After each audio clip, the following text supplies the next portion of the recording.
Il est l'heure de se réveiller. Moi je trouve qu'être ami avec une hyène, souvent c'est plus important qu'être ami avec des vrais amis. À quoi tu penses? Je pense que quand on mettra les cons sur orbite, t'as pas fini de tourner. Merveilleux le cinéma. On voit des femmes, elles ont des robes. Elles font du cinéma, crac, on voit leur cul.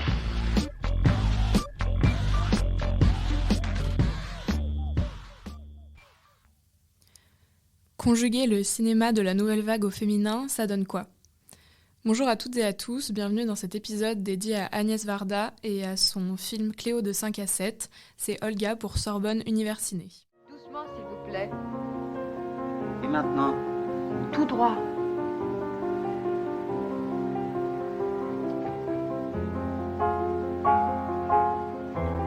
Pour découvrir ou redécouvrir celle qui vivait aux côtés de Jacques Demy et de ses demoiselles de Rochefort, voici Cléo.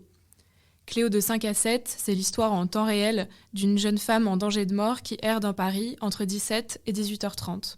Alors qu'au début du film, nous apprenons en même temps qu'elle que Cléo est peut-être atteinte d'un cancer, le long métrage nous embarque dans une longue attente de la découverte des résultats médicaux et finalement une attente de la découverte de Cléo elle-même. Nous nous retrouvons à suivre la jeune femme, à déambuler à ses côtés dans les rues de la rive gauche parisienne. Alors que la mourante tente de se raccrocher à la vie émanant de la grande ville, elle rencontre Antoine, un soldat qui doit partir pour la guerre d'Algérie dès le lendemain, lui aussi en danger de mort. C'est donc la peur de la mort qui pousse Cléo à vivre, et à l'image de la nouvelle vague qui crée avec peu de moyens, le personnage se réveille au sein de l'authenticité de la rue. Ce film présente un cinéma urbain, plein de liberté et émancipé des contraintes du studio. La réalisatrice dira elle-même « Ma différence avec les cinéastes de la nouvelle vague, c'est que j'ai toujours été plus intéressée par la structure d'un film que par son histoire. Pour Cléo, il s'agissait de relever le défi d'une narration contrainte par le temps et la géographie. En effet, l'effet de déambulation est d'autant plus impressionnant quand on sait que les scènes ont été filmées dans l'ordre chronologique et pour certaines à l'heure exacte correspondant à celle de la narration. les spectateurs verront qu'on a fait très attention. Il est 5h05 quand Cléo est chez la cartomancienne. Il est 5h08 quand elle entre au café. Et si vous croyez qu'on s'est trompé, c'est parce qu'il y a des miroirs. Quand Tabac se lit à l'endroit, il est bien 5h08 à la pendule.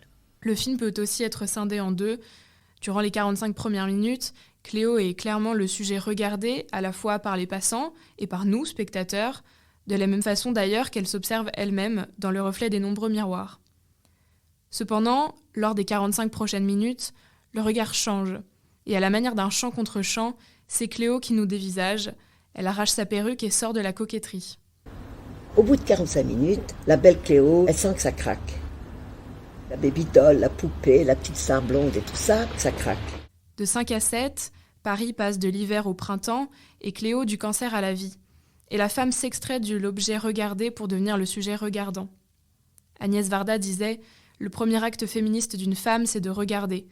De dire « D'accord, on me regarde, mais moi aussi je regarde. » Je voulais que ce soit une femme, justement, qui ne se définit que par le regard des autres et qui, à partir d'un certain moment, parce qu'elle se met à regarder, va changer. En fait, elle va se redéfinir elle-même. Ce passage du regard masculin au regard féminin, Varda le représente dans la rencontre de Cléo et d'Antoine, les deux condamnés à mort. Alors qu'une conversation est habituellement filmée en chant contre chant, Agnès Varda décide de cadrer les deux personnages en un même plan et passe donc d'un regard à sens unique à un échange égal. Cléo de 5 à 7, ce n'est pas seulement une errance dans Paris de 17 à 18h30, c'est aussi une prise de conscience engendrée par la peur de la mort, de la réelle valeur qu'a la vie. Le film constitue une réelle confrontation d'une situation à son contraire au travers du mouvement filmique. On passe de la futilité à la fatalité, de la rive droite à la rive gauche, du pseudonyme Cléo au prénom Florence, de la robe blanche à la robe noire, de la femme objet à la femme sujet, du cancer à la vie, et tout ça de 5 à 7. Toutes portes ouvertes. Merci à tous d'avoir écouté cet épisode de Sorbonne Universiné. C'était Adriana à la régie et Olga à l'écriture et au montage. Je suis une maison vide, sans toi,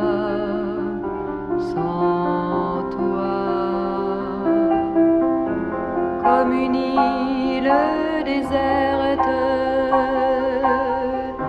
que recouvre la mer, mes plages